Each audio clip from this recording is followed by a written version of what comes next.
Chapter 19 of Pushing to the Front by Orison Swett Marden. Chapter 19. Self-consciousness and timidity, foes to success. Timid, shy people are morbidly self-conscious. They think too much about themselves. Their thoughts are always turned inward. They are always analyzing, dissecting themselves, wondering how they appear and what people think of them. If these people could only forget themselves and think of others, they would be surprised to see what freedom, ease, and grace they would gain, what success in life they would achieve. Timidity, shyness, and self-consciousness belong to the same family. We usually find all where we find any one of these qualities, and they are all enemies of peace of mind, happiness, and achievement. No one has ever done a great thing while his mind was centered upon himself. We must lose ourselves before we can find ourselves.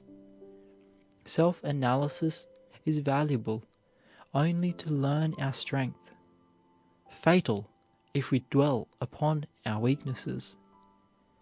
Thousands of young people are held back from undertaking what they long to do, and are kept from trying to make real their great life dreams, because they are afraid to jostle with the world. They shrink from exposing their sore spots and sensitive points, which smart from the lightest touch.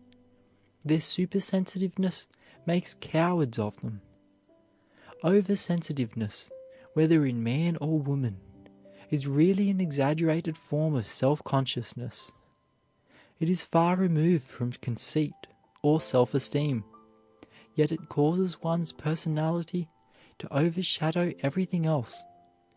A sensitive person feels that whatever he does, wherever he goes, or whatever he says, he is the center of observation.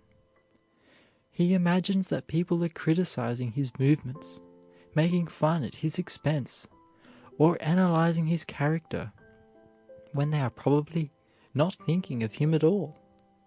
He does not realize that other people are too busy and too much interested in themselves and other things to devote to him any of their time beyond what is absolutely necessary. When he thinks they are aiming remarks at him, putting slights upon him, or trying to hold him up to the ridicule of others, they may not be even conscious of his presence. Morbid sensitiveness requires heroic treatment. A sufferer who wishes to overcome it must take himself in hand as determinedly as he would if he wished to get control of a quick temper, or to rid himself of a habit of lying, or stealing, or drinking, or any other defect which prevented his being a whole man. "What shall I do to get rid of it?" asks a victim. Think less of yourself and more of others. Mingle freely with people. Become interested in things outside of yourself. Do not brood over what is said to you, or analyze every simple remark until you magnify it into something of the greatest importance. Do not have such a low and unjust estimate of people as to think they are bent on nothing but hurting the feelings of others, and depreciating and making light of them on every possible occasion.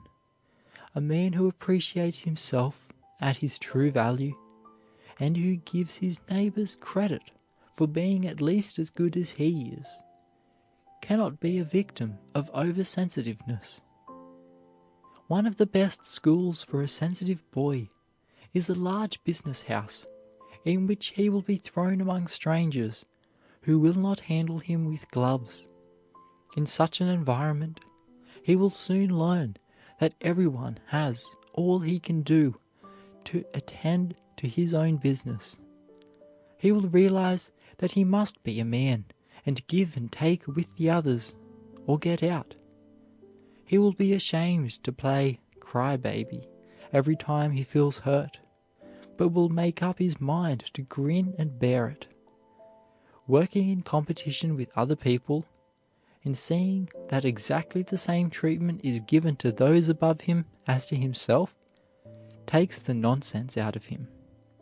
He begins to see that the world is too busy to bother itself especially about him, and that, even when people look at him, they are not usually thinking of him.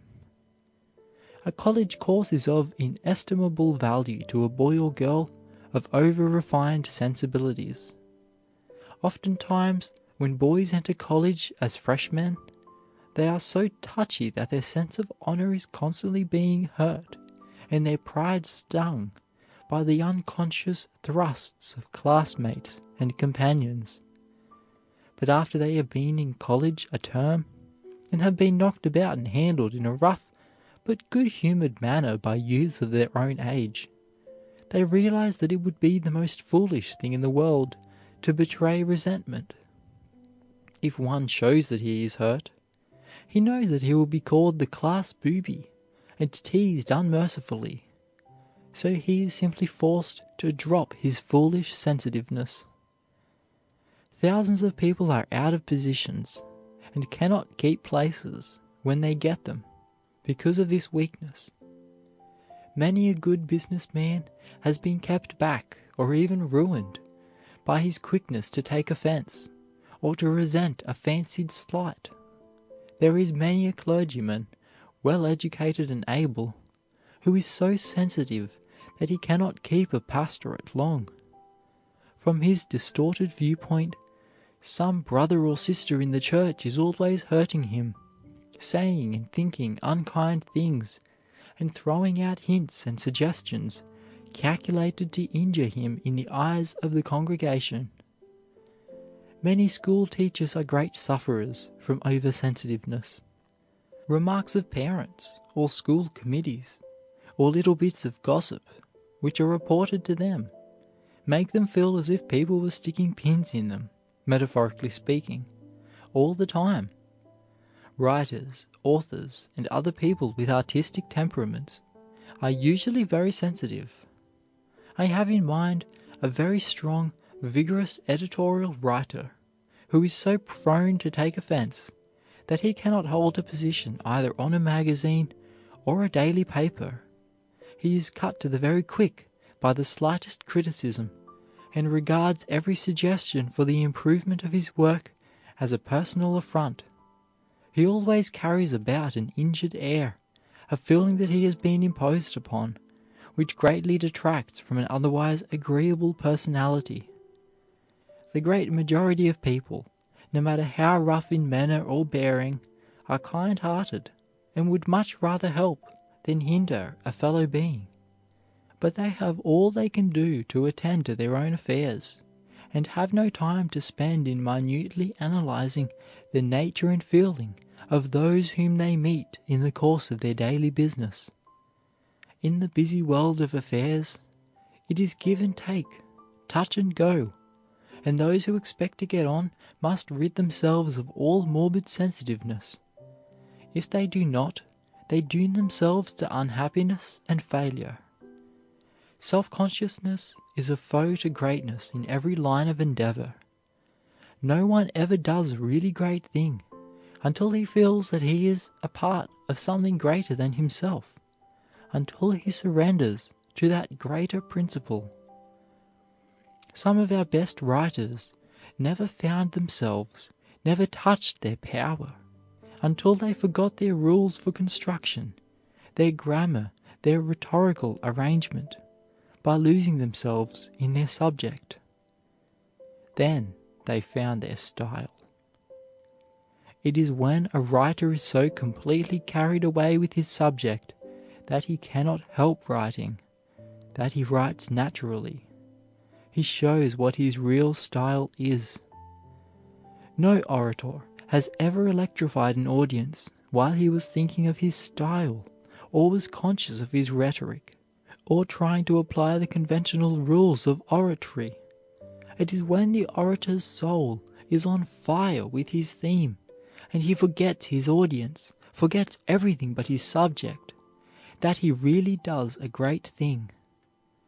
No painter ever did a great masterpiece when trying to keep all the rules of his profession, the laws of drawing, of perspective, the science of color, in his mind. Everything must be swallowed up in his zeal, fused in the fire of his genius. Then, and then only, can he really create. No singer ever captivated her audience until she forgot herself, until she was lost in her song. Could anything be more foolish and short-sighted than to allow a morbid sensitiveness to interfere with one's advancement in life? I know a young lady with a superb mind and a fine personality, capable of filling a superior position, who has been kept in a very ordinary situation for years, simply because of her morbid sensitiveness. She takes it for granted that if any criticism is made in the department where she works, it is intended for her, and she flies off the handle over every little remark that she can possibly twist into a reflection upon herself. The result is that she makes it so unpleasant for her employers that they do not promote her, and she cannot understand why she does not get on faster. No one wishes to employ anyone who is so sensitive that he is obliged to be on his guard every moment, lest he wound him or touch a sore spot. It makes an employer very uncomfortable to feel that those about him are carrying around an injured air a large part of the time, so that he never quite knows whether they are in sympathy with him or not. If anything has gone wrong in his business and he feels vexed, he knows that he is liable to give offense to these people without ever intending it. A man wants to feel that his employees understand him, and that they take into consideration the 1,001 little vexations and happenings which are extremely trying, and that, if he does not happen to approach them with a smiling face, with consideration and friendliness, in his words or commands, they will not take offense. They will think of his troubles, not their own, if they are wise. They will forget self and contribute their zeal to the greater good. End of chapter 19. Self-consciousness and timidity, foes to success. Chapter 20 of Pushing to the Front by Orison Swett Marden. Chapter 20. Tact or Common Sense. Who is stronger than thou? Asked Braham, and Force replied, Address. Victor Hugo. Address makes opportunities. The want of it gives them. Bovee. He'll suit his bearing to the hour. Laugh, listen, learn, or teach. Eliza Cook. A man who knows the world will not only make the most of everything he does know, but of many things he does not know, and will gain more credit by his adroit mode of hiding his ignorance than the pedant by his awkward attempt to exhibit his erudition. Colton. The art of using moderate abilities to advantage wins praise, and often acquires more reputation than actual brilliancy. Rochefoucauld. Tact clinches the bargain, sails out of the bay, gets the vote in the Senate, spite of Webster or Clay. I never will surrender to a nigger, said a Confederate officer, when a colored soldier chased and caught him. Very sorry, massa, said the Negro, leveling his rifle. Must kill you den. Ain't time to go back and get a white man. The officer surrendered. When God endowed human beings with brains, says Montesquieu, he did not intend to guarantee them. When Abraham Lincoln was running for the legislature the first time, on the platform of the improvement of the Sangamon River, he went to secure the votes of 30 men who were cradling a wheat field. They asked no questions about internal improvements, but only seemed curious to know whether he had muscle enough to represent them in the legislature. Lincoln took up a cradle and led the gang around the field. The whole 30 voted for him. "I do not know how it is," said Napoleon in surprise to his cook, "but at whatever hour I call for my breakfast, my chicken is always ready and always in good condition." This seemed to him the more strange because sometimes he would breakfast at 8 and at other times as late as 7. "Sire," said the cook, "the reason is that every quarter of an hour I put a fresh chicken down to roast, so that your Majesty is sure always to have it at perfection." Talent in this age is no match for tact. We see its failure everywhere. Tact will manipulate one talent so as to get more out of it in a lifetime than 10 talents will accomplish without it. Talent lies abed till noon, tact is up at 6.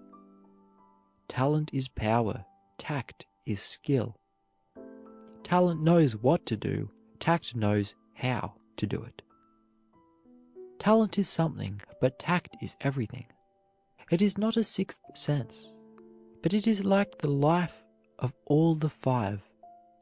It is the open eye, the quick ear, the judging taste, the keen smell, and lively touch. It is the interpreter of all riddles, the surmounter of all difficulties, the remover of all obstacles.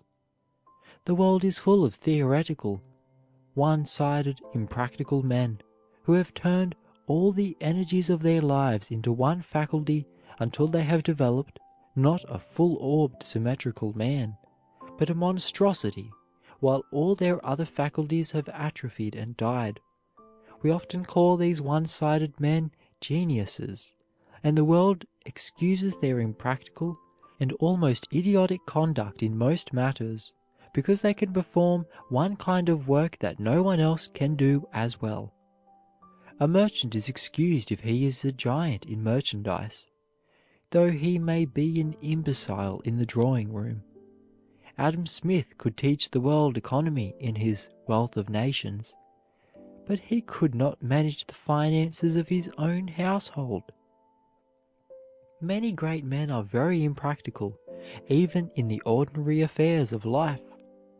Isaac Newton could read the secret of creation, but, tired of rising from his chair to open the door for a cat and her kitten, he had 2 holes cut through the panels for them to pass at will, a large hole for the cat and a small one for the kitten.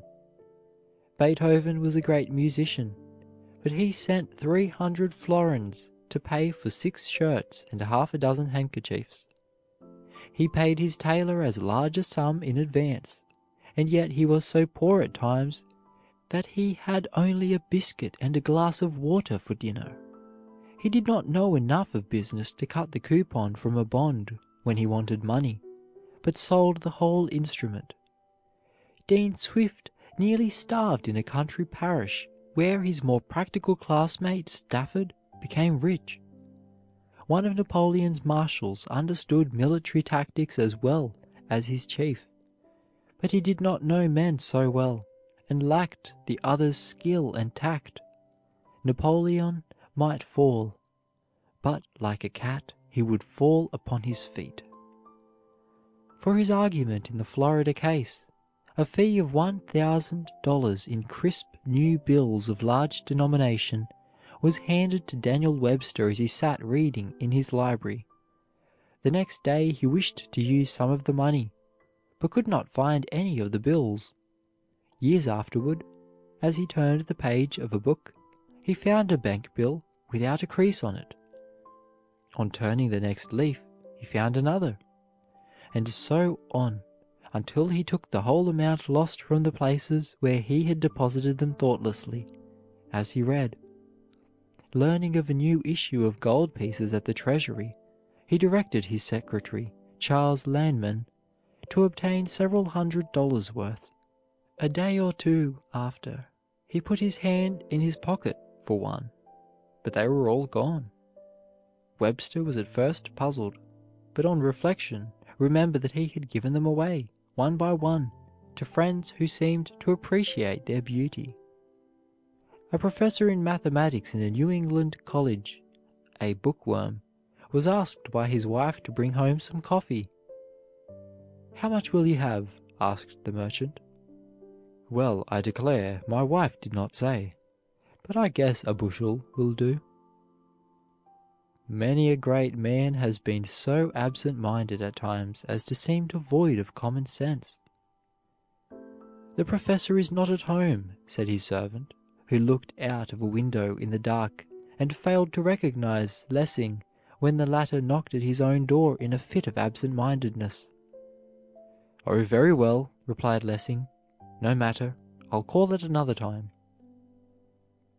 Louis Philippe said he was the only sovereign in Europe fit to govern, for he could black his own boots.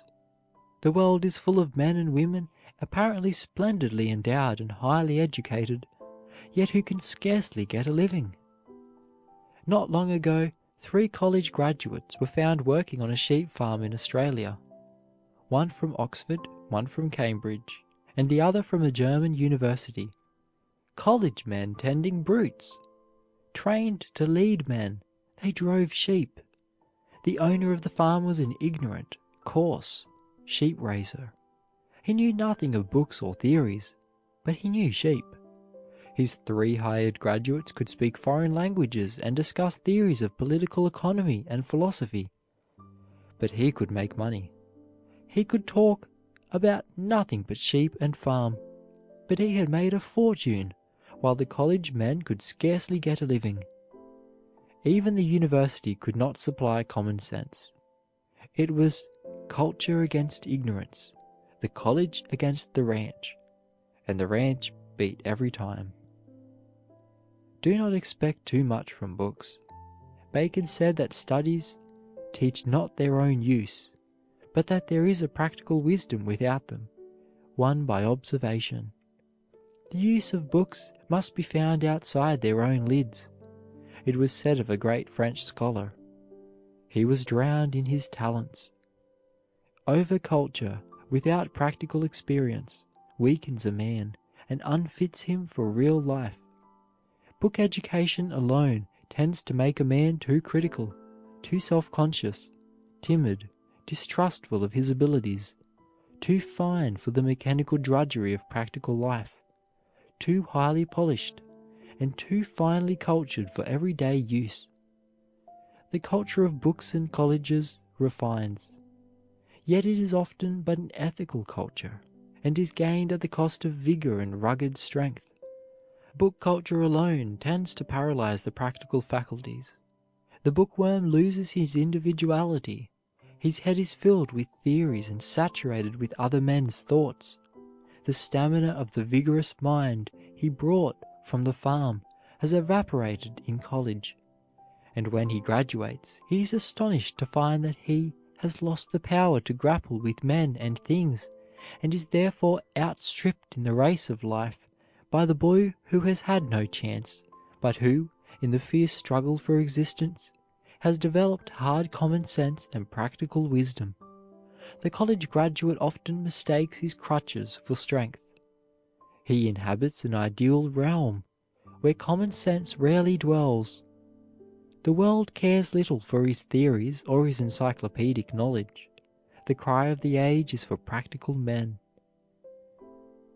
"We have been among you several weeks," said Columbus to the Indian chiefs, "and although at first you treated us like friends, you are now jealous of us and are trying to drive us away.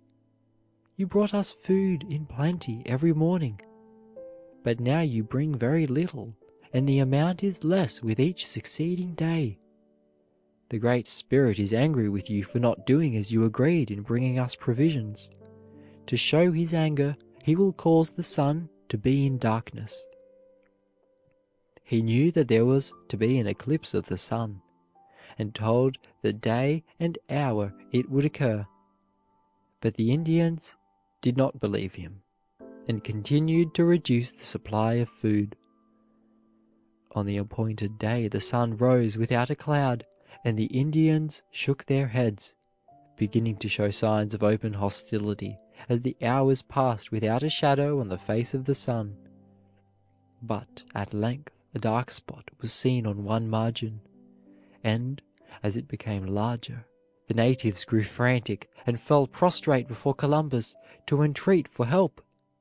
He retired to his tent, promising to save them if possible. About the time for the eclipse to pass away, he came out and said that the Great Spirit had pardoned them, and would soon drive away the monster from the sun if they would never offend him again. They readily promised, and when the sun had passed out of the shadow they leaped and danced and sang for joy. Thereafter the Spaniards had all the provisions they needed. Common sense, said Wendell Phillips, bows to the inevitable and makes use of it. When Caesar stumbled in landing on the beach of Britain, he instantly grasped a handful of sand and held it aloft as a signal of triumph, hiding forever from his followers the ill omen of his threatened fall. Goethe, speaking of some comparisons that had been instituted between himself and Shakespeare, said, "Shakespeare always hits the right nail on the head at once, but I have to stop and think which is the right nail before I hit." It has been said that a few pebbles from a brook in the sling of a David, who knows how to send them to the mark, are more effective than a Goliath's spear and a Goliath's strength with a Goliath's clumsiness. "Get ready for the Redskins," shouted an excited man as he galloped up to the log cabin of the Moore family in Ohio many years ago. "And give me a fresh horse as soon as you can. They killed a family down the river last night, and nobody knows where they'll turn up next." "What shall we do?" asked Mrs. Moore, with a pale face. "My husband went away yesterday to buy our winter supplies, and will not be back until morning." "Husband away? Whew, that's bad. Well, shut up as tight as you can, cover up your fire, and don't strike a light tonight." Then, springing upon the horse the boys had brought, he galloped away to warn other settlers. Mrs. Moore carried the younger children to the loft of the cabin, and left Obed and Joe to watch, reluctantly yielding the post of danger to them at their urgent request. "They're coming, Joe," whispered Obed, early in the evening, as he saw several shadows moving across the fields. "Stand by that window with the axe, while I get the rifle pointed at this one." Opening the bullet pouch, he took out a ball, but nearly fainted as he found it was too large for the rifle. His father had taken the wrong pouch. Obed felt around to see if there were any smaller balls in the cupboard, and almost stumbled over a very large pumpkin, one of the two which he and Joe had been using to make jack-o'-lanterns when the messenger alarmed them.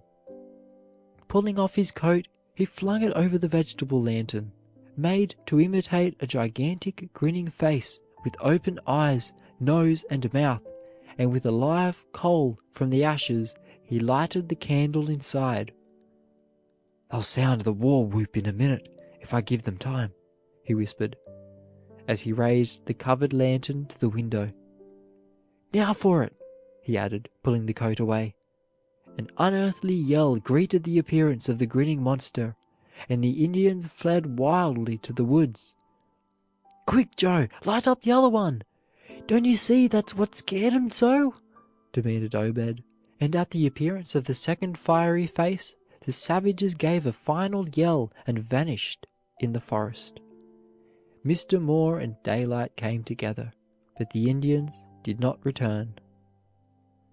Thurlow Weed earned his first quarter by carrying a trunk on his back from a sloop in New York Harbor to a Broad Street hotel.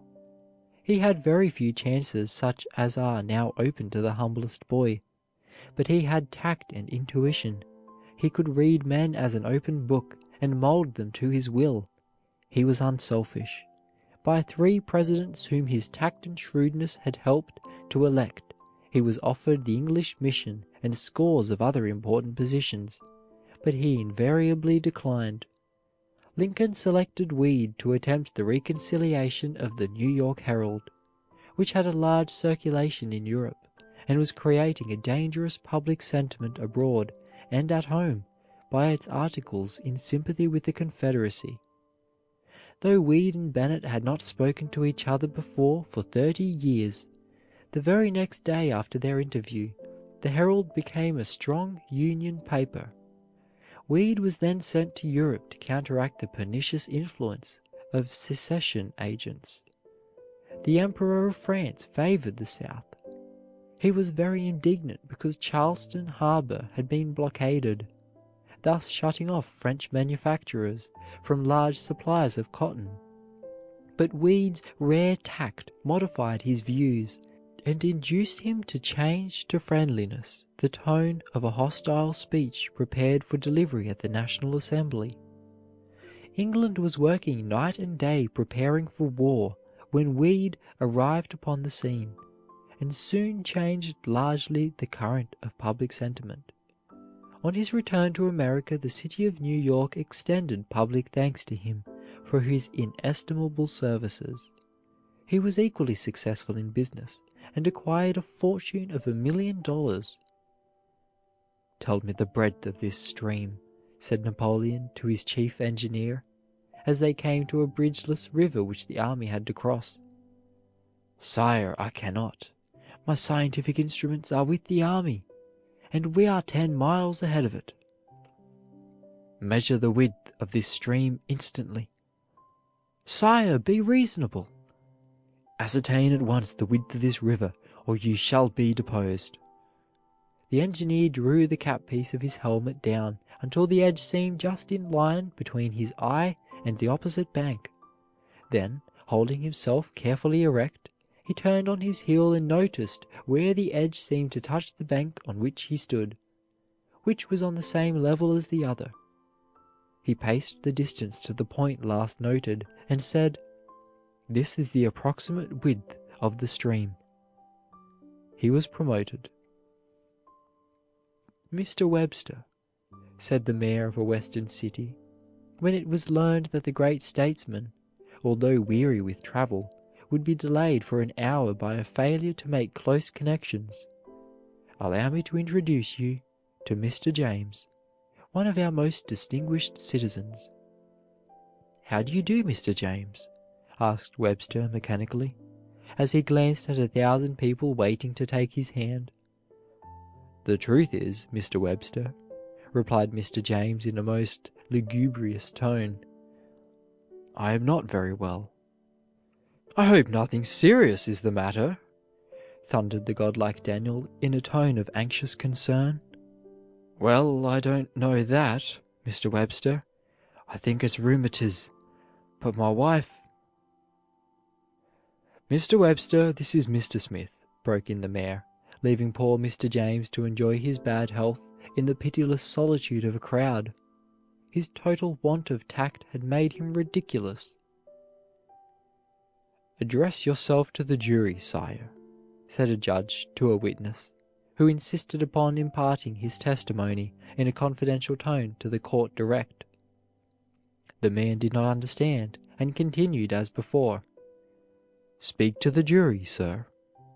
The men sitting behind you on the raised benches." Turning, the witness bowed low in awkward suavity and said, "Good morning, gentlemen." "What are these?" asked Napoleon, pointing to 12 silver statues in a cathedral. "The 12 apostles," was the reply. "Take them down," said Napoleon. "Melt them, coin them into money, and let them go about doing good, as their master did." "I don't think the Proverbs of Solomon show very great wisdom," said a student at Brown University. I could make as good ones myself." "Very well," replied President Wayland. "Bring in 2 tomorrow morning." He did not bring them. "Will you lecture for us for fame?" was the telegraph young Henry Ward Beecher received from a Young Men's Christian Association in the West. "Yes, F.A.M.E.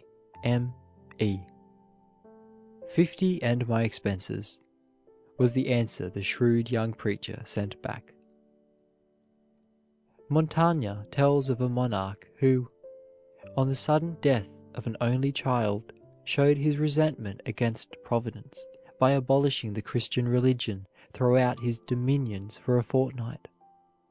The triumphs of tact or common sense over talent and genius are seen everywhere.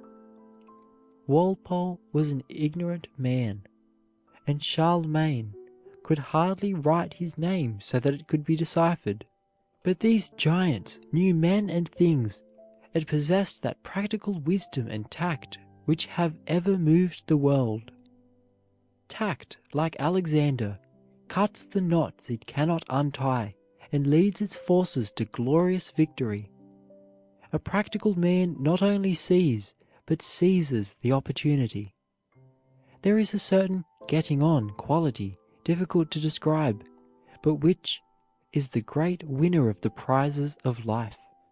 Napoleon could do anything in the art of war with his own hands, even to the making of gunpowder. Paul was all things to all men, that he might save some.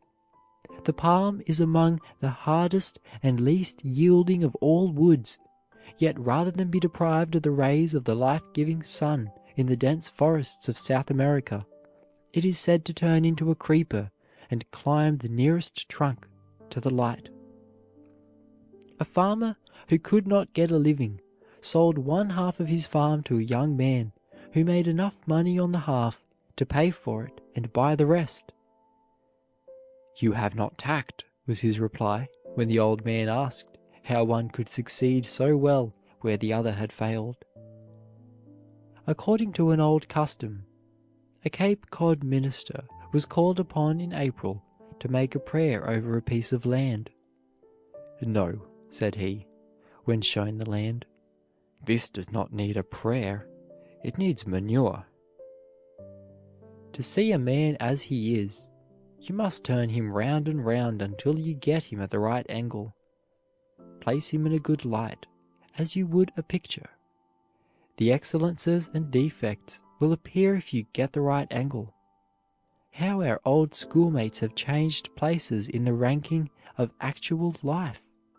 The boy who led his class and was the envy of all has been distanced by the poor dunce who was called slow and stupid, but who had a sort of dull energy in him which enabled him to get on in the world. The class leader had only a theoretical knowledge, and could not cope with the stern realities of the age. Even genius, however rapid its flight, must not omit a single essential detail, and must be willing to work like a horse. Shakespeare had marvelous tact. He worked everything into his plays. He ground up the king and his vassal, the fool and the fop, the prince and the peasant, the black and the white, the pure and the impure, the simple and the profound, passions and characters, honor and dishonor. Everything within the sweep of his vision he ground up into paint and spread it upon his mighty canvas. Some people show want of tact in resenting every slight or petty insult, however unworthy their notice. Others make Don Quixote's mistake of fighting a windmill by engaging in controversies with public speakers and editors who are sure to have the advantage of the final word. One of the greatest elements of strength in the character of Washington was found in his forbearance when unjustly attacked or ridiculed. Artemus Ward touches this bubble with a pretty, sharp-pointed pen. "It was in a certain town in Virginia the mother of presidents and things, that I was shamefully abused by an editor in human form. He set my sharp steep and called me the urbane and gentlemanly manager. But when I, for the purpose of showing fair play all round, went to another office to get my handbills printed, what does this pusillanimous editor do but change his tune and abuse me like a Injun? He said my waxworks was a humbug, and called me a hoary-headed itinerant vagabond. I thought at first I'd polish him off a la Beneke boy, but on reflecting that he could polish me much was in his paper, I give it up. And I would hear occasion to advise people when they run again, as they sometimes will, these miserable papers, to not pay no attention to 'em. Above all, don't assault an editor of this kind. It only gives him a notoriety, which is just what he wants, and don't do you no more good than it would to jump into any other mud puddle. Editors are generally fine men, but there must be black sheep in every flock. John Jacob Astor had practical talent in a remarkable degree. During a storm at sea, on his voyage to America, the other passengers ran about the deck in despair, expecting every minute to go down.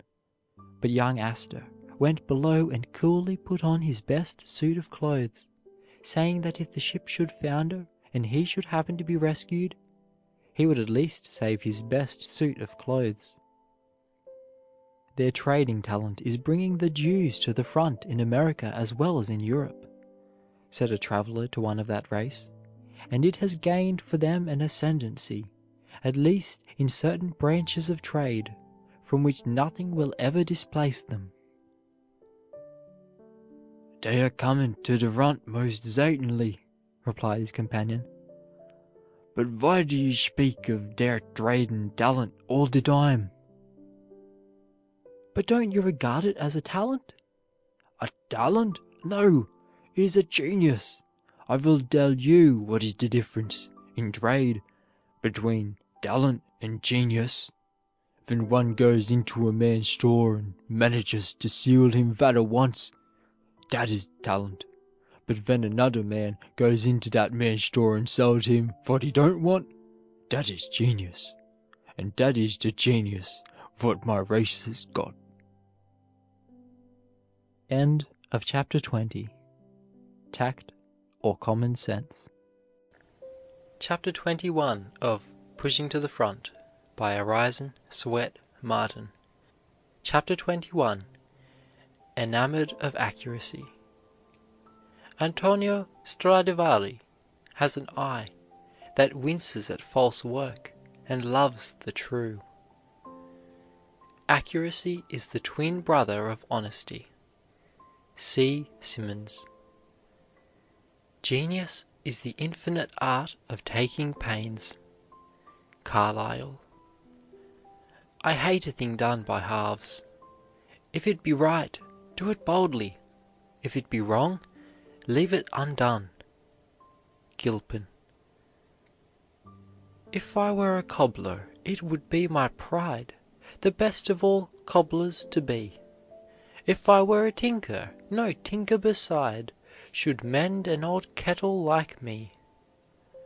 Old Song. If a man can write a better book, preach a better sermon, or make a better mousetrap than his neighbor, though he build his house in the woods, the world will make a beaten path to his door. Emerson. "Sir, it is a watch which I have made and regulated myself," said George Graham of London to a customer who asked how far he could depend upon its keeping correct time. "Take it with you wherever you please. If after 7 years you come back to see me, and can tell me there has been a difference of 5 minutes, I will return you your money." 7 years later the gentleman returned from India. "Sir," said he, "I bring you back your watch." "I remember our conditions," said Graham. "Let me see the watch." "Well, what do you complain of?" "Why," said the man, "I have had it 7 years, and there is a difference of more than 5 minutes." "Indeed, in that case I return you your money." "I will not part with the watch," said the man, "for 10 times the sum I paid for it." "And I would not break my word for any consideration," replied Graham. So he paid the money and took the watch, which he used as a regulator. He learned his trade of Tampion, the most exquisite mechanic in London, if not in the world, whose name on a timepiece was considered proof positive of its excellence. When a person once asked him to repair a watch upon which his name was fraudulently engraved, Tampion smashed it with a hammer and handed the astonished customer one of his own masterpieces, saying, "Sir, here is a watch of my making." Graham invented the compensatory mercury pendulum, the deep escapement, and the orrery, none of which have been much improved since. The clock which he made for Greenwich Observatory has been running 150 years, yet it needs regulating but once in 15 months. Tampion and Graham lie in Westminster Abbey because of the accuracy of their work. To ensure safety, a navigator must know how far he is from the equator, north or south, and how far east or west of some known point, as Greenwich, Paris, or Washington. He could be sure of this knowledge when the sun is shining, if he could have an absolutely accurate timekeeper. But such a thing has not yet been made. In the 16th century, Spain offered a prize of 1,000 crowns for the discovery of an approximately correct method of determining longitude. About 200 years later, the English government offered £5,000 for a chronometer, by which a ship 6 months from home could get her longitude within 60 miles, £7,500 if within 40 miles, £10,000 if within 30 miles, and in another clause, £20,000 for correctness within 30 miles, a careless repetition. The watchmakers of the world contested for the prizes, but 1761 came, and they had not been awarded. In that year, John Harrison asked for a test of his chronometer. In a trip of 147 days from Portsmouth to Jamaica and back, it varied less than 2 minutes, and only 4 seconds on the outward voyage.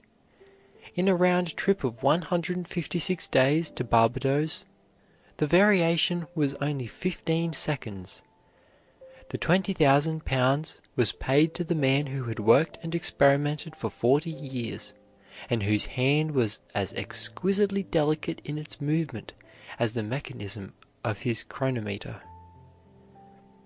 "Make me as good a hammer as you know how," said a carpenter to the blacksmith in a New York village before the first railroad was built. "6 of us have come to work on the new church, and I've left mine at home." "As good a one as I know how?" asked David Maydole, doubtfully. "But perhaps you don't want to pay for as good a one as I know how to make." "Yes, I do," said the carpenter. "I want a good hammer." It was indeed a good hammer that he received, the best, probably, that had ever been made. By means of a longer hole than usual, David had wedged the handle in its place, so that the head could not fly off, a wonderful improvement in the eyes of the carpenter, who boasted of his prize to his companions. They all came to the shop next day, and each ordered just such a hammer.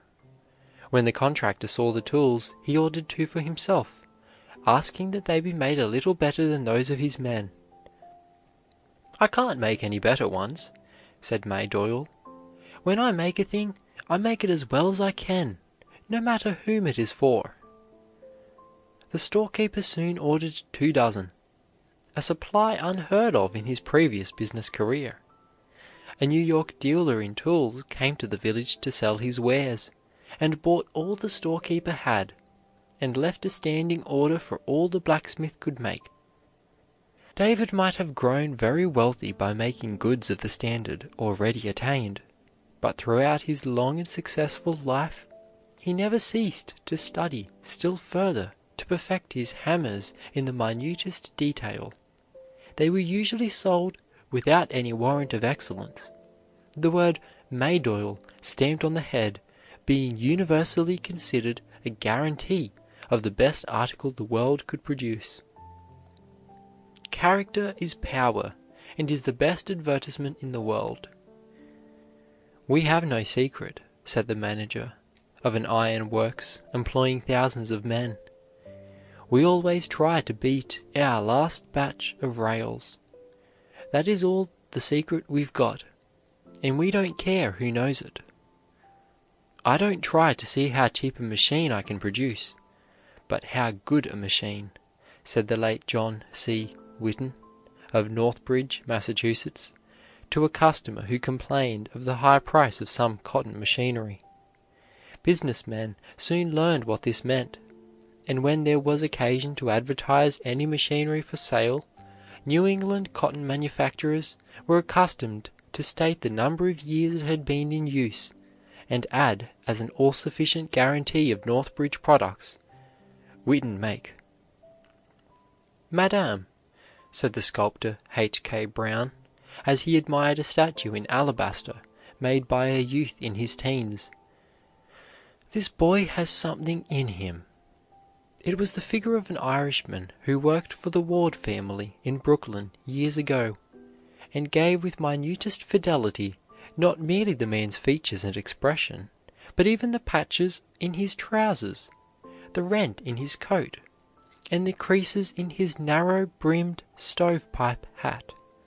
Mr. Brown saw the statue at the house of a lady living at Newburgh on the Hudson. 6 years later he invited her brother, J.Q.A. Ward, to become a pupil in his studio. Today the name of Ward is that of the most prosperous of all American sculptors. "Paint me just as I am, warts and all," said Oliver Cromwell to the artist, who, thinking to please the great man, had omitted a mole. "I can remember when you blacked my father's shoes," said one member of the House of Commons to another in the heat of debate. "True enough," was the prompt reply. "But did I not black them well?" "It is easy to tell good indigo," said an old lady. "Just take a lump and put it into water, and if it is good, it will either sink or swim. I am not sure which, but never mind, you can try it for yourself." John B. Goff told of a colored preacher who, wishing his congregation to fresco the recess back of the pulpit, suddenly closed his Bible and said, "There, my brethren, the gospel will not be dispensed with any more from this pulpit till the collection is sufficient to fricassee this abscess." When troubled with deafness, Wellington consulted a celebrated physician, who put strong caustic into his ear, causing an inflammation which threatened his life. The doctor apologized, expressed great regrets, and said that the blunder would ruin him. "No," said Wellington, "I will never mention it." "But you will allow me to attend you, so that people will not withdraw their confidence?" "No," said the Iron Duke, "that would be lying." "Father," said a boy, "I saw an immense number of dogs, 500, I am sure, in our street last night." "Surely not so many," said the father. "Well, there were 100, I'm quite sure." "It could not be," said the father. "I don't think there are 100 dogs in our village." "Well, sir, it could not be less than 10, this I am quite certain of." "I will not believe you saw 10 even," said the father, "for you spoke as confidently of seeing 500 as of seeing this smaller number. You have contradicted yourself twice already, and now I cannot believe you." "Well, sir," said the disconcerted boy, I saw at least our dash and another one. We condemn the boy for exaggerating in order to tell a wonderful story. But how much more truthful are they who never saw it rain so before, or who called day after day the hottest of the summer or the coldest of the winter?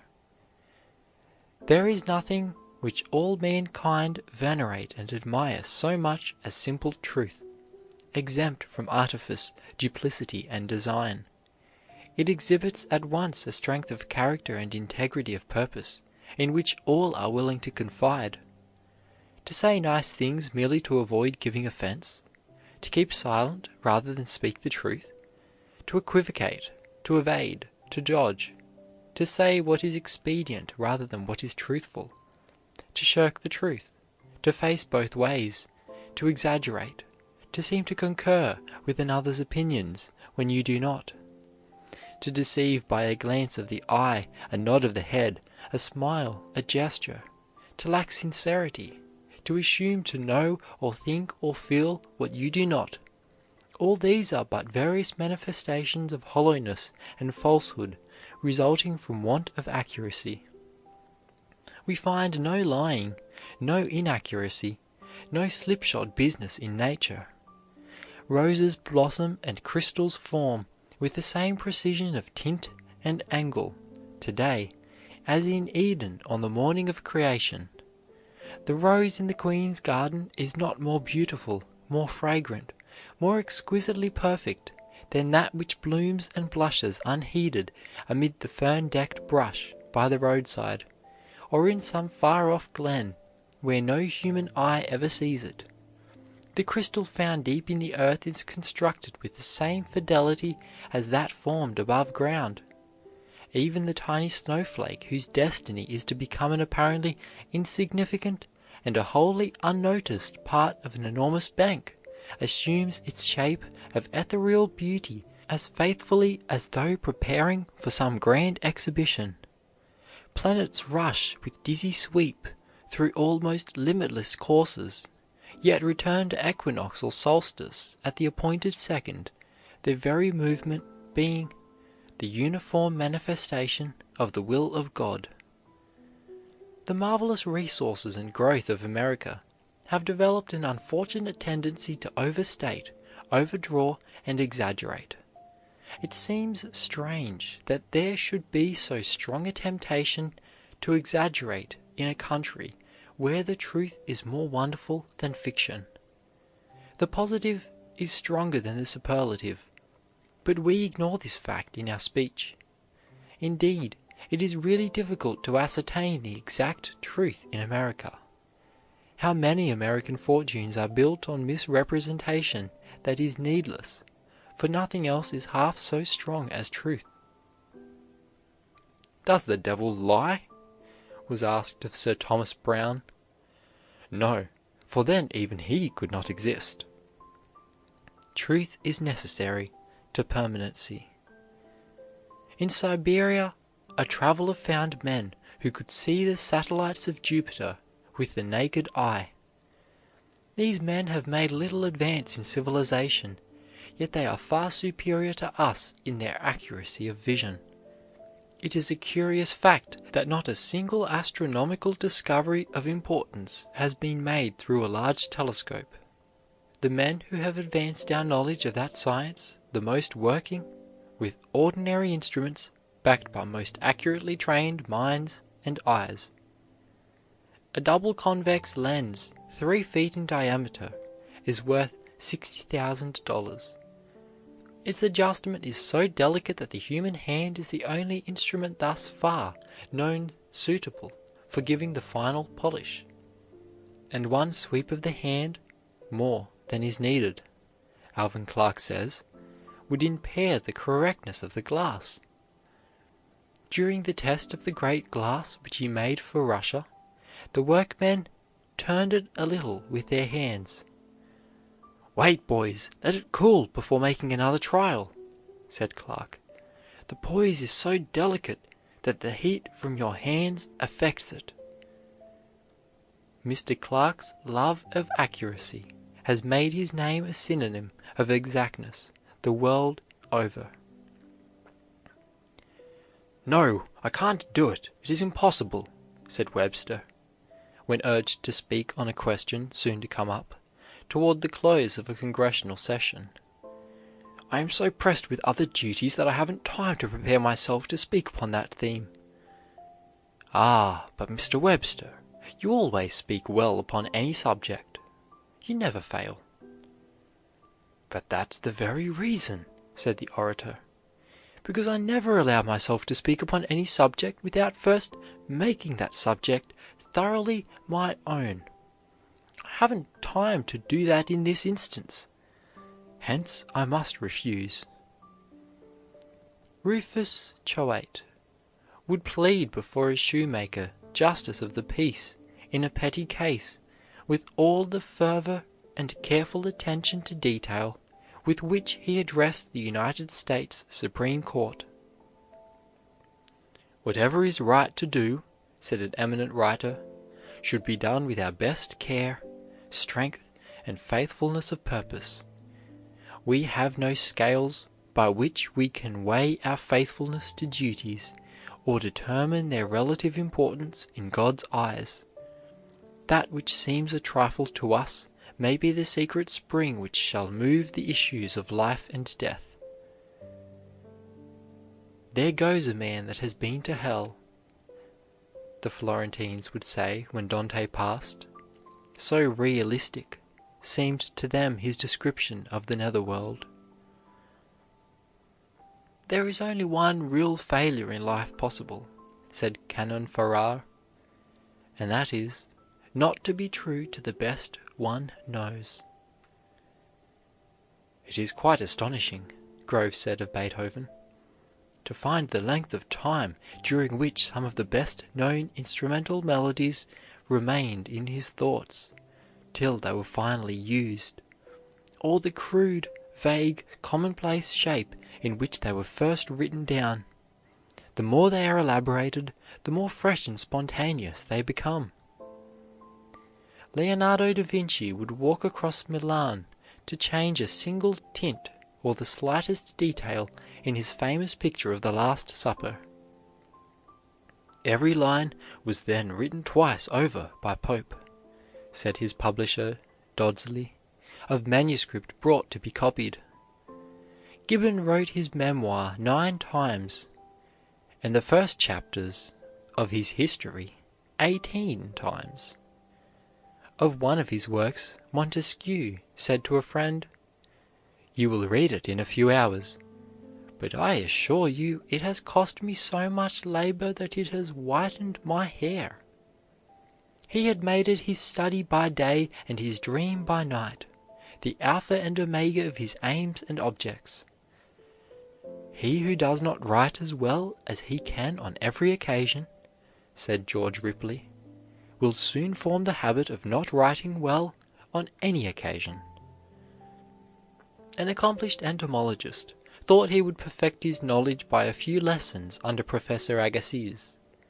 The latter handed him a dead fish and told him to use his eyes.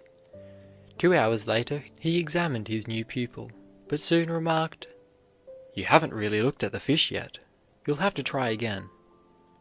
After a second examination he shook his head, saying, "You do not show that you can use your eyes."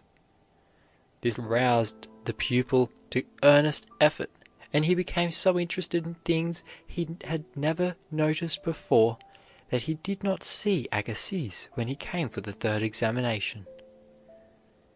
"That will do," said the great scientist. "I now see that you can use your eyes." Reynolds said he could go on retouching a picture forever. The captain of a Nantucket whaler told the man at the wheel to steer by the North Star, but was awakened towards morning by a request for another star to steer by, as they had sailed by the other. Stephen Girard was precision itself. He did not allow those in his employ to deviate in the slightest degree from his ironclad orders. He believed that no great success is possible without the most rigid accuracy in everything. He did not vary from a promise in the slightest degree. People knew that his word was not pretty good, but absolutely good. He left nothing to chance. Every detail of business was calculated and planned to a nicety. He was as exact and precise even in the smallest trifles as Napoleon. Yet his brother merchants attributed his superior success to good luck. In 1805, Napoleon broke up the great camp he had formed on the shores of the English Channel, and gave orders for his mighty host to defile towards the Danube. Vast and various as were the projects fermenting in his brain, however, he did not content himself with giving the order, and leaving the elaboration of its details to his lieutenants. To details and minutiae, which inferior captains would have deemed too microscopic for their notice, he gave such exhaustive attention that before the bugle had sounded for the march, he had planned the exact route which every regiment was to follow, the exact day and hour it was to leave that station, and the precise moment when it was to reach its destination. These details, so thoroughly premeditated, were carried out to the letter, and the result of that memorable march was the victory of Austerlitz, which sealed the fate of Europe for 10 years. When a noted French preacher speaks in Notre Dame, the scholars of Paris throng the cathedral to hear his fascinating, eloquent, polished discourses. This brilliant finish is the result of most patient work, as he delivers but 5 or 6 sermons a year. When Sir Walter Scott visited a ruined castle about which he wished to write, he wrote in a notebook the separate names of grasses and wild flowers growing near, saying that only by such means can a writer be natural. The historian, Macaulay, never allowed a sentence to stand until it was as good as he could make it. Besides his scrapbooks, Garfield had a large case of some 50 pigeonholes, labeled anecdotes, electoral laws and commissions, French spoliation, general politics, Geneva Award, parliamentary decisions, public men, state politics, tariff, the press, United States history, etc. Every valuable hint he could get being preserved in the cold exactness of black and white. When he chose to make careful preparation on a subject, no other speaker could command so great an array of facts. Accurate people are methodical people, and method means character. Am offered 10,000 bushels wheat on your account at $1. Shall I buy, or is it too high? Telegraphed a San Francisco merchant to one in Sacramento. No price too high, came back over the wire, instead of no, price too high, as was intended. The omission of a period cost the Sacramento dealer $1,000. How many thousands have lost their wealth or lives? And how many frightful accidents have occurred through carelessness in sending messages? The accurate boy is always the favored one, said President Tuttle. Those who employ men do not wish to be on the constant lookout, as though they were rogues or fools. If a carpenter must stand at his journeyman's elbow to be sure his work is right, or if a cashier must run over his bookkeeper's columns, he might as well do the work himself as employ another to do it in that way. And it is very certain that the employer will get rid of such a blunderer as soon as he can. If you make a good pin, said a successful manufacturer, you will earn more than if you make a bad steam engine. There are women, said Fields, whose stitches always come out, and the buttons they sew on fly off on the mildest provocation. There are other women who use the same needle and thread and you may tug away at their work on your coat or waistcoat, and you can't start a button in a generation. Carelessness, indifference, slouchiness, slipshod financiering could truthfully be written over the graves of thousands who have failed in life. How many clerks, cashiers, clergymen, editors, and professors in college have lost position and prestige by carelessness and inaccuracy? "You would be the greatest man of your age, Grattan," said Curran, "if you would buy a few yards of red tape and tie up your bills and papers." Curran realized that methodical people are accurate, and, as a rule, successful. Berg tells of a man beginning business who opened and shut his shop regularly at the same hour every day for weeks, without selling 2 cents worth, yet whose application attracted attention and paved the way to fortune. A.T. Stewart was extremely systematic and precise in all his transactions. Method ruled in every department of his store, and for every delinquency a penalty was rigidly enforced. His eye was upon his business and all its ramifications. He mastered every detail and worked hard. From the time Jonas Chickering began to work for a piano maker, he was noted for the pains and care with which he did everything. To him there were no trifles in the manufacturing of pianos. Neither time nor labor was of any account to him, compared with accuracy and knowledge. He soon made pianos in a factory of his own. He determined to make an instrument yielding the fullest and richest volume of melody with the least exertion to the player, withstanding atmospheric changes, and preserving its purity and truthfulness of tone. He resolved that each piano should be an improvement upon the one which preceded it. Perfection was his aim. To the end of his life he gave the finishing touch to each of his instruments, and would trust it to no one else. He permitted no irregularity in workmanship or sales, and was characterized by simplicity, transparency, and straightforwardness. He distanced all competitors. Chickering's name was such a power that one piano maker had his name changed to Chickering by the Massachusetts legislature, and put it on his pianos. But Jonas Chickering sent a petition to the legislature, and the name was changed back. Character has a commercial as well as an ethical value. Joseph M. W. Turner was intended by his father for a barber, but he showed such a taste for drawing that a reluctant permission was given for him to follow art as a profession. He soon became skillful, but as he lacked means, he took anything to do that came in his way, frequently illustrating guidebooks and almanacs. But although the pay was very small, the work was never careless. His labor was worth several times what he received for it. But the price was increased, and work of higher grade given him simply because men seek the services of those who are known to be faithful, and employ them in as lofty work as they seem able to do.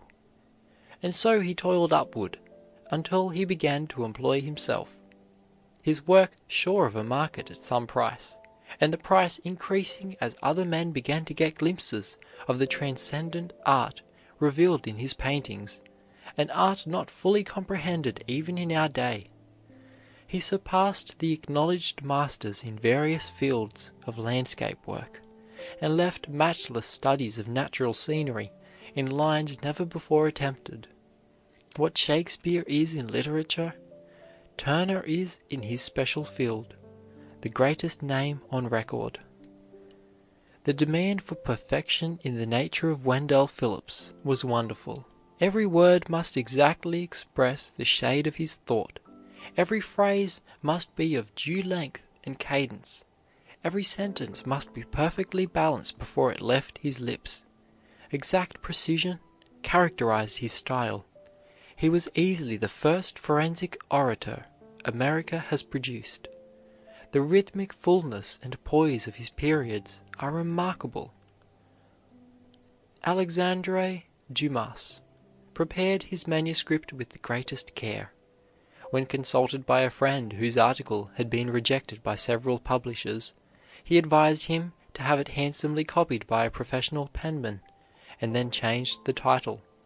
The advice was taken, and the article eagerly accepted by one of the very publishers who had refused it before. Many able essays have been rejected because of poor penmanship. We must strive after accuracy as we would after wisdom, or hidden treasure, or anything we would attain. Determine to form exact business habits. Avoid slipshod financiering as you would the plague.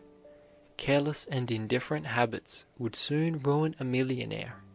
Nearly every very successful man is accurate and painstaking. Accuracy means character, and character is power. End of chapter 21. Enamored of Accuracy. Chapter 22 of Pushing to the Front by Orison Swett Marden. Chapter 22. Do it to a finish. Years ago, a relief lifeboat at New York sprung a leak, and while being repaired, a hammer was found in the bottom that had been left there by the builders 13 years before. From the constant motion of the boat, the hammer had worn through the planking, clear down to the plating. Not long since, it was discovered that a girl had served 20 years for a 20-months sentence in a southern prison because of the mistake of a court clerk who wrote years instead of months in the record of the prisoner's sentence.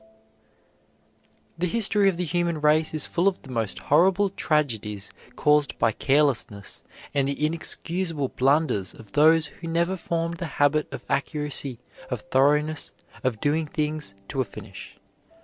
Multitudes of people have lost an eye, a leg, or an arm, or are otherwise maimed because dishonest workmen wrought deception into the articles they manufactured, slighted their work, covered up defects and weak places with paint and varnish.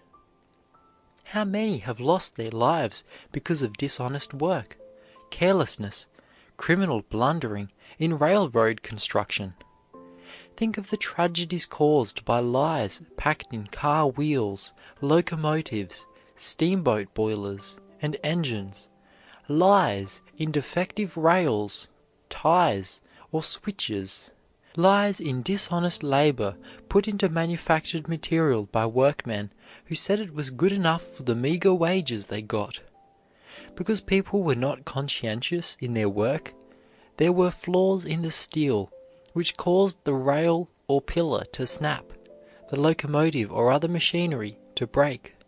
The steel shaft broke in mid-ocean, and the lives of 1,000 passengers were jeopardized because of somebody's carelessness.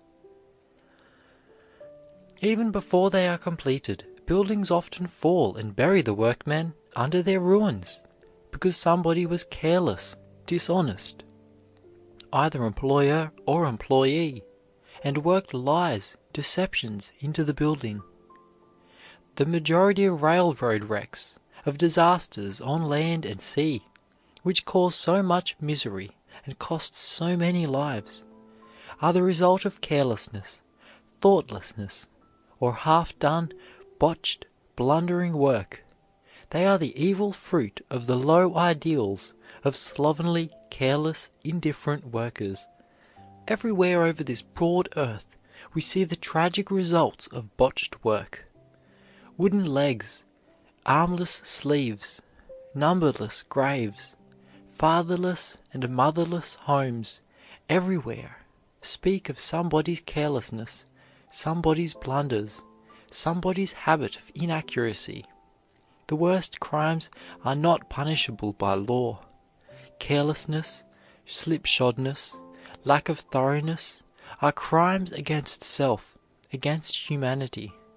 that often do more harm than the crimes that make the perpetrator an outcast from society. When a tiny flaw or the slightest defect may cost a precious life, carelessness is as much a crime as deliberate criminality.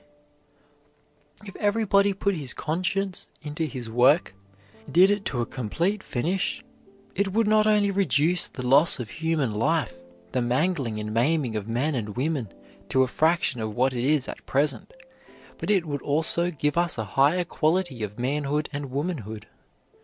Most young people think too much of quantity and too little of quality in their work. They try to do too much and do not do it well. They do not realize that the education, the comfort, the satisfaction, the general improvement and bracing up of the whole man that comes from doing one thing absolutely right, from putting the trademark of one's character on it, far outweighs the value that attaches to the doing of 1,000 botched or slipshod jobs. We are so constituted that the quality which we put into our life work affects everything else in our lives, and tends to bring our whole conduct to the same level. The entire person takes on the characteristics of one's usual way of doing things. The habit of precision and accuracy strengthens the mentality, improves the whole character. On the contrary, doing things in a loose-jointed, slipshod, careless manner deteriorates the whole mentality, demoralizes the mental processes, and pulls down the whole life. Every half-done or slovenly job that goes out of your hands leaves its trace of demoralization behind. After slighting your work, after doing a poor job, you are not quite the same man you were before. You are not so likely to try to keep up the standard of your work, not so likely to regard your word as sacred as before. The mental and moral effect of half-doing, or carelessly doing things, its power to drag down, to demoralize, can hardly be estimated because the processes are so gradual, so subtle. No one can respect himself who habitually botches his work, and when self-respect drops, confidence goes with it, and when confidence and self-respect have gone, excellence is impossible. It is astonishing how completely a slovenly habit will gradually, insidiously fasten itself upon the individual, and so change his whole mental attitude as to thwart absolutely his life purpose, even when he may think he is doing his best to carry it out. I know a man who was extremely ambitious to do something very distinctive, and who had the ability to do it. When he started on his career, he was very exact and painstaking. He demanded the best of himself, would not accept his second best in anything. The thought of slighting his work was painful to him, but his mental processes have so deteriorated, and he has become so demoralized by the habit which, after a while, grew upon him, of accepting his second best, that he now slights his work without a protest, seemingly without being conscious of it. He is today doing quite ordinary things, without apparent mortification or sense of humiliation, and the tragedy of it all is, he does not know why he has failed. One's ambition and ideals need constant watching and cultivation in order to keep up to the standards. Many people are so constituted that their ambition wanes and their ideals drop when they are alone, or with careless, indifferent people. They require the constant assistance, suggestion, prodding, or example of others to keep them up to standard. How quickly a youth of high ideals, who has been well trained in thoroughness, often deteriorates when he leaves home and goes to work for an employer with inferior ideals and slipshod methods. The introduction of inferiority into our work is like introducing subtle poison into the system. It paralyzes the normal functions. Inferiority is an infection which, like leaven, affects the entire system. It dulls ideals, palsies the aspiring faculty, stupefies the ambition, and causes deterioration all along the line. The human mechanism is so constituted that whatever goes wrong in one part affects the whole structure. There is a very intimate relation between the quality of the work and the quality of the character. Did you ever notice the rapid decline in a young man's character when he began to slight his work, to shirk, to slip in rotten hours, rotten service? If you should ask the inmates of our penitentiaries what had caused their ruin, many of them could trace the first signs of deterioration to shirking, clipping their hours, deceiving their employers, to indifferent, dishonest work. We were made to be honest. Honesty is our normal expression, and any departure from it demoralizes and taints the whole character. Honesty means integrity in everything. It not only means reliability in your word, but also carefulness, accuracy, honesty in your work. It does not mean that if only you will not lie with your lips, you may lie and defraud in the quality of your work. Honesty means wholeness, completeness. It means truth in everything, in deed and in word. Merely not to steal another's money or goods is not all there is to honesty. You must not steal another's time. You must not steal his goods or ruin his property by half finishing or botching your work, by blundering through carelessness or indifference. Your contract with your employer means that you will give him your best and not your second best.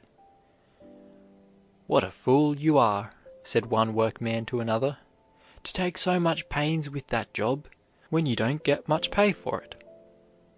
"Get the most money for the least work is my rule, and I get twice as much money as you do." "That may be," replied the other, "but I shall like myself better. I shall think more of myself, and that is more important to me than money." You will like yourself better when you have the approval of your conscience. That will be worth more to you than any amount of money you can pocket through fraudulent, skimped, or botched work. Nothing else can give you the glow of satisfaction, the electric thrill and uplift which come from a superbly done job. Perfect work harmonizes with the very principles of our being, because we were made for perfection. It fits our very natures. Someone has said, "It is a race between negligence and ignorance as to which can make the more trouble." Many a young man is being kept down by what probably seems a small thing to him. Negligence, lack of accuracy. He never quite finishes anything he undertakes. He cannot be depended upon to do anything quite right. His work always needs looking over by someone else. Hundreds of clerks and bookkeepers are getting small salaries in poor positions today because they have never learned to do things absolutely right. A prominent businessman says that the carelessness, inaccuracy, and blundering of employees cost Chicago $1 million a day.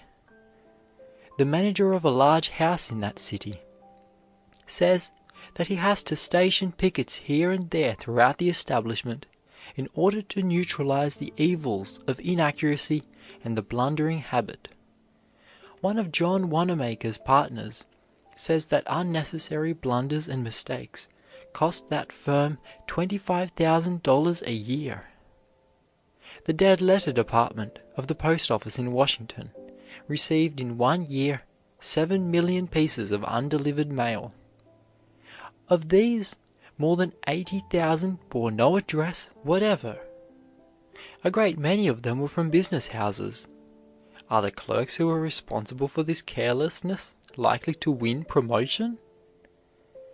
Many an employee who would be shocked at the thought of telling his employer a lie with his lips is lying every day in the quality of his work, in his dishonest service, in the rotten hours he is slipping into it, in shirking, in his indifference to his employer's interests.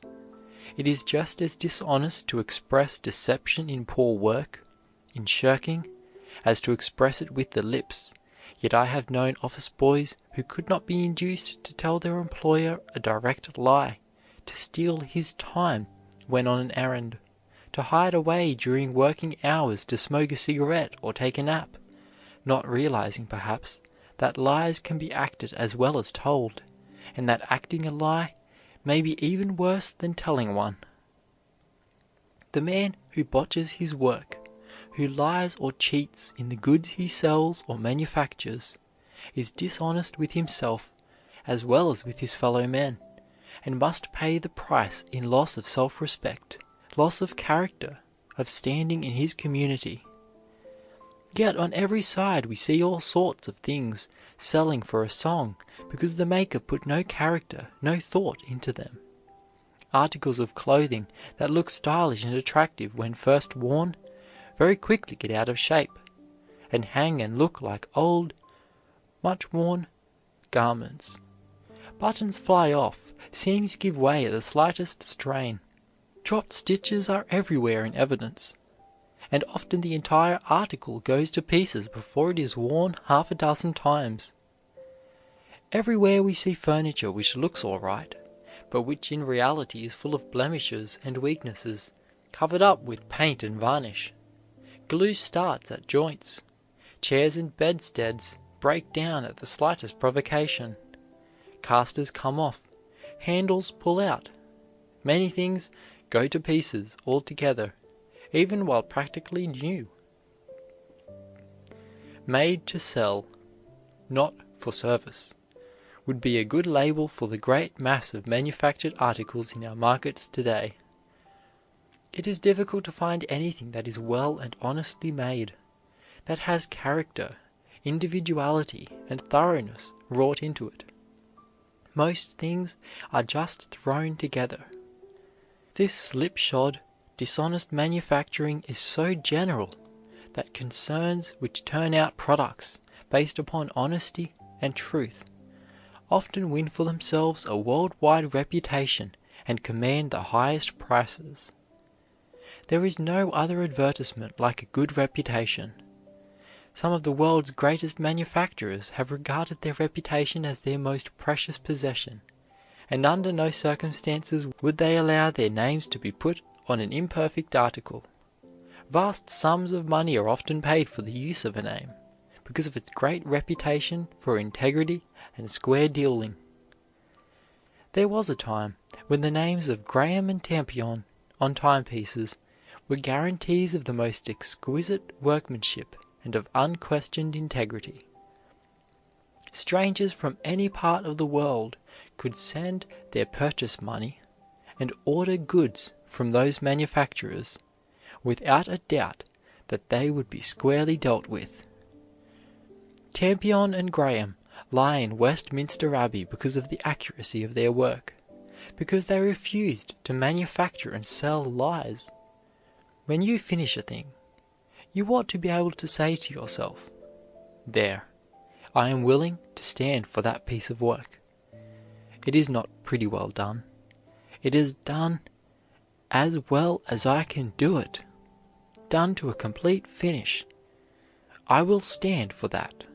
I am willing to be judged by it." Never be satisfied with fairly good, pretty good, good enough. Accept nothing short of your best. Put such a quality into your work that anyone who comes across anything you have ever done will see character in it, individuality in it, your trademark of superiority upon it. Your reputation is at stake in everything you do, and your reputation is your capital. You cannot afford to do a poor job, to let botched work or anything that is inferior go out of your hands. Every bit of your work, no matter how unimportant or trivial it may seem, should bear your trademark of excellence. You should regard every task that goes through your hands, every piece of work you touch, as Tampion regarded every watch that went out of his shop. It must be the very best you can do, the best that human skill can produce. It is just the little difference between the good and the best that makes the difference between the artist and the artisan. It is just the little touches after the average man would quit that make the master's fame.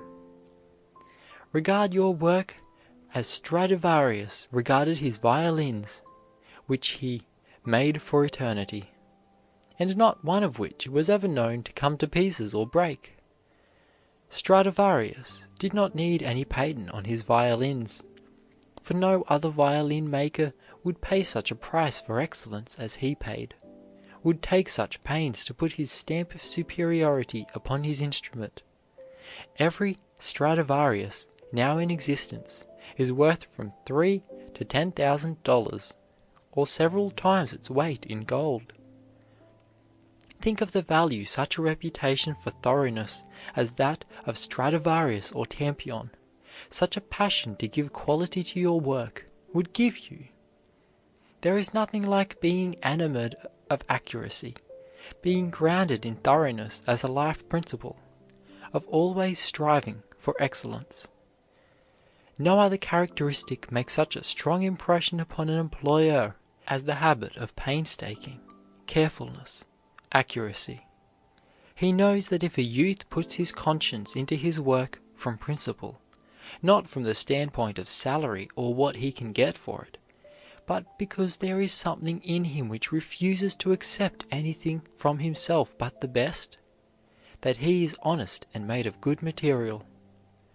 I have known many instances where advancement hinged upon the little overplus of interest, of painstaking an employee put into his work, on his doing a little better than was expected of him. Employers do not say all they think, but they detect very quickly the earmarks of superiority. They keep their eye on the employee who has the stamp of excellence upon him, who takes pains with his work, who does it to a finish. They know he has a future. John D. Rockefeller, Jr., says that the secret of success is to do the common duty uncommonly well. The majority of young people do not see that the steps which lead to the position above them are constructed little by the faithful performance of the common, humble, everyday duties of the position they are now filling. The thing which you are now doing will unlock or bar the door to promotion. Many employees are looking for some great thing to happen that will give them an opportunity to show their mettle.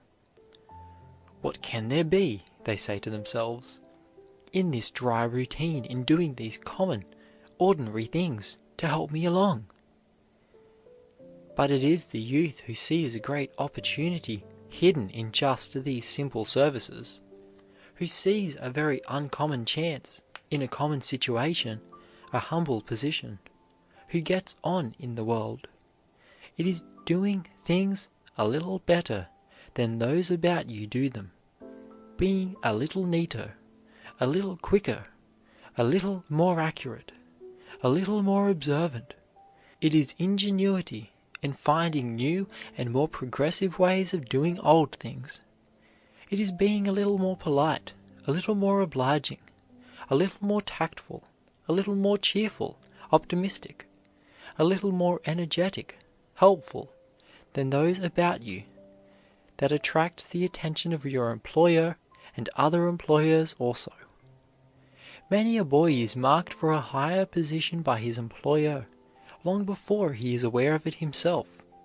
It may be months, or it may be a year before the opening comes, but when it does come, the one who has appreciated the infinite difference between good and better, between fairly good and excellent, between what others call good and the best that can be done, will be likely to get the place. If there is that in your nature which demands the best and will take nothing less, if you insist on keeping up your standards in everything you do, you will achieve distinction in some line, provided you have the persistence and determination to follow your ideal. But if you are satisfied with the cheap and shoddy, the botched and slovenly, If you are not particular about quality in your work, or in your environment, or in your personal habits, then you must expect to take second place, to fall back to the rear of the procession. People who have accomplished work worthwhile have had a very high sense of the way to do things. They have not been content with mediocrity. They have not confined themselves to the beaten tracks. They have never been satisfied to do things just as others do them, but always a little better. They always pushed things that came to their hands a little higher up, a little farther on. It is this little higher up, this little farther on, that counts in the quality of life's work. It is the constant effort to be first class in everything one attempts that conquers the heights of excellence. It is said that Daniel Webster made the best chowder in his state on the principle that he would not be second class in anything. This is a good resolution with which to start out in your career. Never to be second class in anything. No matter what you do, try to do it as well as it can be done. Have nothing to do with the inferior. Do your best in everything. Deal with the best. Choose the best. Live up to your best. Everywhere we see mediocre or second-class men, perpetual clerks who will never get away from the yardstick, mechanics who will never be anything but bunglers, all sorts of people who will never rise above mediocrity, who will always fill very ordinary positions because they do not take pains, do not put conscience into their work, do not try to be first class. Aside from the lack of desire or effort to be first class, there are other things that help to make second-class men. Dissipation, bad habits, neglect of health, failure to get an education, all make second-class men. A man weakened by dissipation, whose understanding has been dulled, whose growth has been stunted by self-indulgences, is a second-class man, if indeed he is not third class. A man who, through his amusements in his hours of leisure, exhausts his strength and vitality, vitiates his blood, wears his nerves till his limbs tremble like leaves in the wind, is only half a man, and could in no sense be called first class. Everybody knows the things that make for second-class characteristics. Boys imitate older boys and smoke cigarettes in order to be smart. Then they keep on smoking because they have created an appetite as unnatural as it is harmful. Men get drunk for all sorts of reasons, but whatever the reason, they cannot remain first-class men and drink. Dissipation in other forms is pursued because of pleasure to be derived, but the surest consequence is that of becoming second class, below the standard of the best men for any purpose. Every fault you allow to become a habit, to get control over you, helps to make you second class, and puts you at a disadvantage in the race for honor, position, wealth, and happiness. Carelessness as to health fills the ranks of the inferior. The submerged classes that the economists talk about are those that are below the high water mark of the best manhood and womanhood. Sometimes they are second-rate or third-rate people, because those who are responsible for their being and their care during their minor years were so before them. But more and more is it becoming one's own fault if, all through life, he remains second class. Education of some sort, and even a pretty good sort, is possible to practically everyone in our land. Failure to get the best education available, whether it be in books or in business training, is sure to relegate one to the ranks of the second class. There is no excuse for incompetence in this age of opportunity, no excuse for being second class when it is possible to be first class, and when first class is in demand everywhere. Second class things are wanted only when first class can't be had. You wear first class clothes if you can pay for them. You eat first class butter, first class meat, and first class bread. or if you don't, you wish you could. Second-class men are no more wanted than any other second-class commodity. They are taken and used when the better article is scarce or is too high priced for the occasion. For work that really amounts to anything, first-class men are wanted. If you make yourself first class in anything, no matter what your condition or circumstances, no matter what your race or color, you will be in demand. If you are a king in your calling, no matter how humble it may be, nothing can keep you from success. The world does not demand that you be a physician, a lawyer, a farmer, or a merchant. But it does demand that whatever you do undertake, you will do it right, will do it with all your might, and with all the ability you possess. It demands that you be a master in your line. When Daniel Webster, who had the best brain of his time, was asked to make a speech on some question at the close of a congressional session, he replied, "I never allow myself to speak on any subject until I have made it my own. I haven't time to do that in this case. Hence, I must refuse to speak on the subject." Dickens would never consent to read before an audience until he had thoroughly prepared his selection.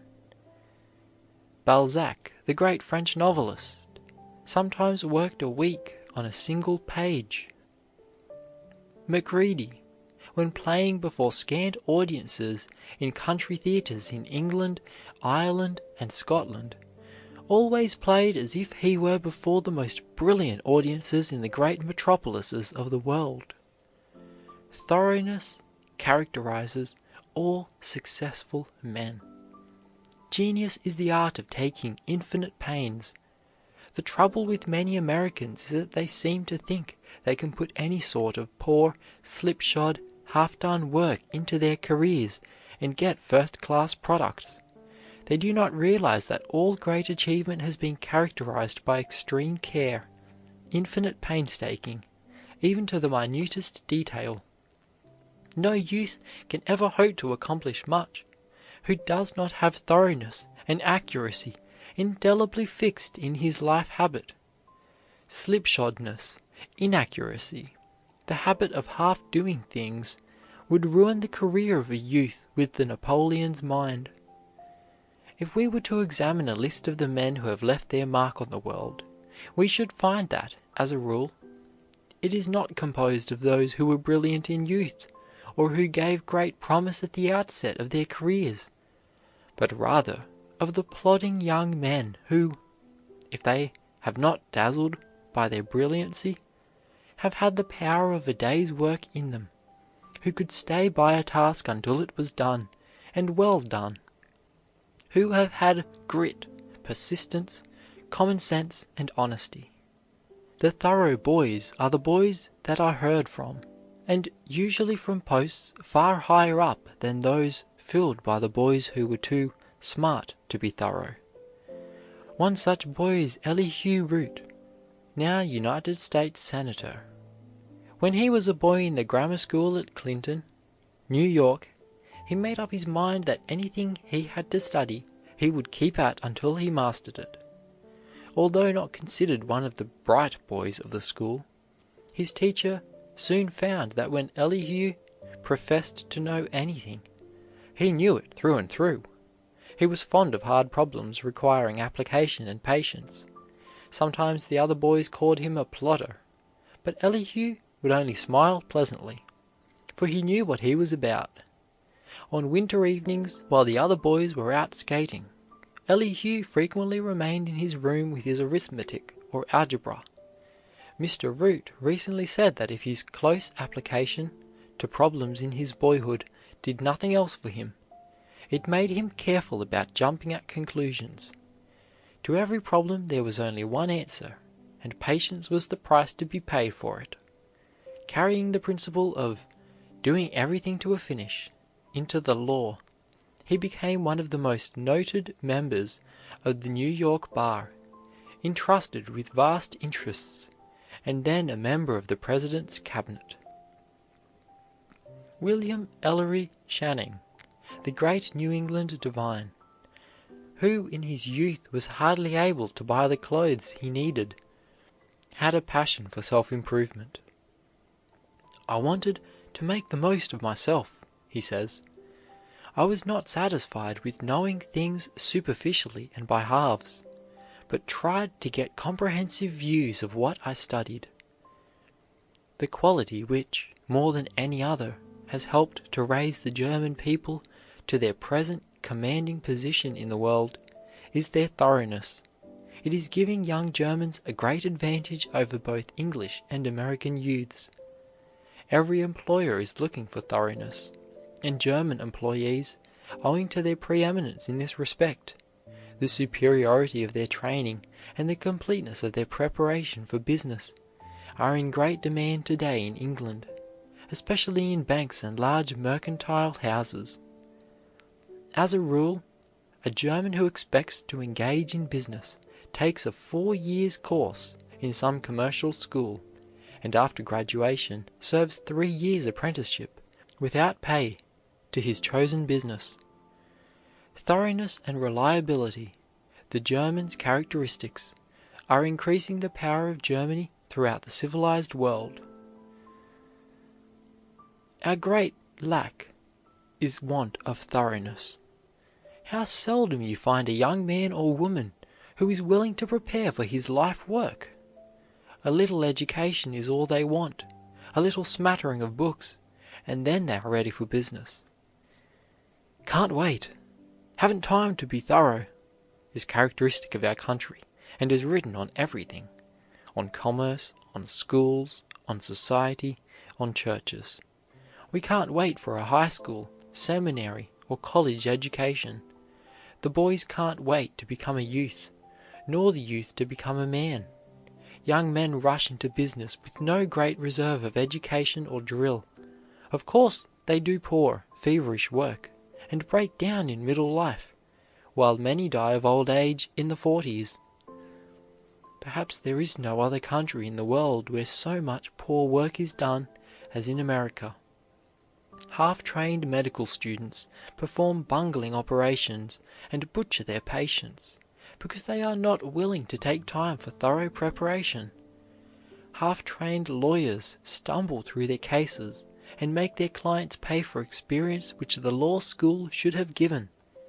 Half-trained clergymen bungle away in the pulpit and disgust their intelligent and cultured parishioners.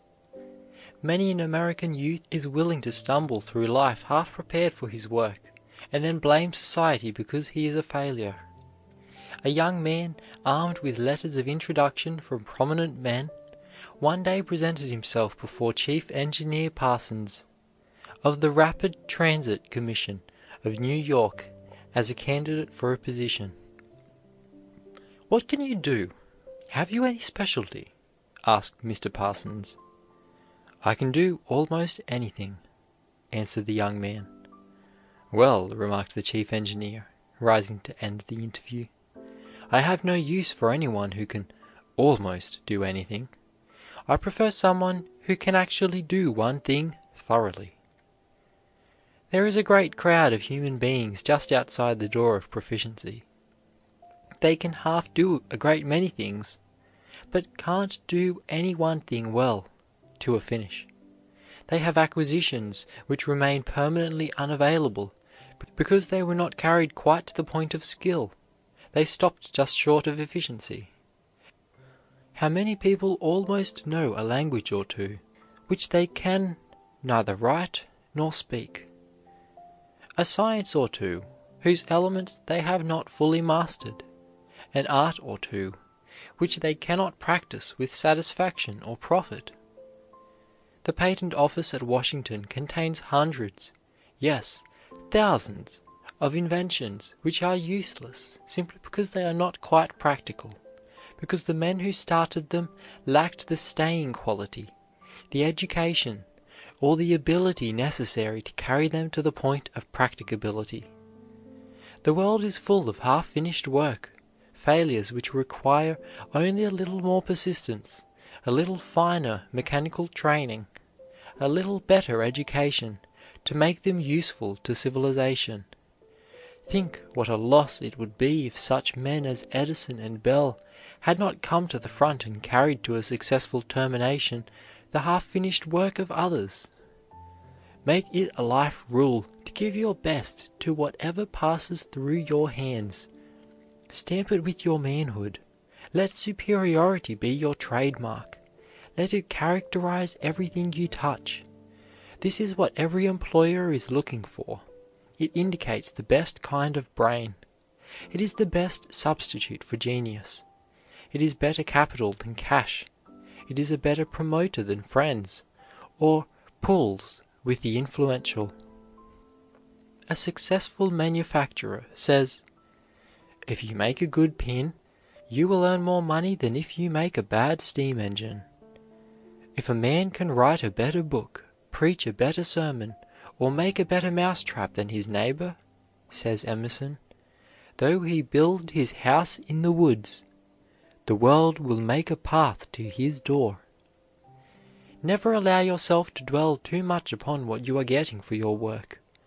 You have something of infinitely greater importance, greater value at stake.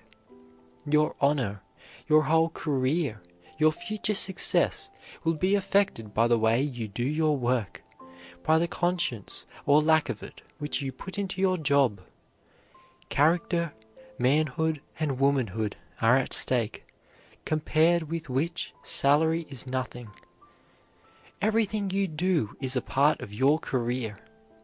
If any work that goes out of your hands is skimped, shirked, bungled, or botched, your character will suffer. If your work is badly done, if it goes to pieces, if there is shoddy or sham in it, if there is dishonesty in it, there is shoddy, sham, dishonesty in your character. We are all of a piece. We cannot have an honest character, a complete, untarnished career, when we are constantly slipping rotten hours, defective material, and slipshod service into our work. The man who has dealt in shams and inferiority, who has botched his work all his life, must be conscious that he has not been a real man. He cannot help feeling that his career has been a botched one. To spend a life buying and selling lies, dealing in cheap, shoddy shams, or botching one's work, is demoralizing to every element of nobility. Beecher said he was never again quite the same man after reading Ruskin. You are never again quite the same man after doing a poor job, after botching your work. You cannot be just to yourself and unjust to the man you are working for in the quality of your work, for if you slight your work, you not only strike a fatal blow at your efficiency, but also smirch your character. If you would be a full man, a complete man, a just man, you must be honest to the core in the quality of your work. No one can be really happy who does not believe in his own honesty. We are so constituted that every departure from the right, from principle, causes loss of self-respect and makes us unhappy. Every time we obey the inward law of doing right, we hear an inward approval, the Amen of the soul, and every time we disobey it, a protest or condemnation. There is everything in holding a high ideal of your work, for whatever model the mind holds, the life copies. Whatever your vocation, let quality be your life slogan.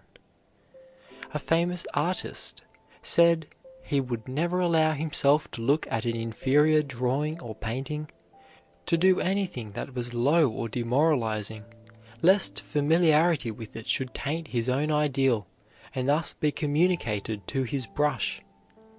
Many excuse poor, slipshod work on the plea of lack of time, but in the ordinary situations of life there is plenty of time to do everything as it ought to be done. There is an indescribable superiority added to the character and fiber of the man who always and everywhere puts quality into his work. There is a sense of wholeness, of satisfaction, of happiness in his life which is never felt by the man who does not do his level best every time. He is not haunted by the ghosts or tail ends of half-finished tasks, of skipped problems, is not kept awake by a troubled conscience. When we are trying with all our might to do our level best, our whole nature improves. Everything looks down when we are going downhill. Aspiration lifts the life. Groveling lowers it.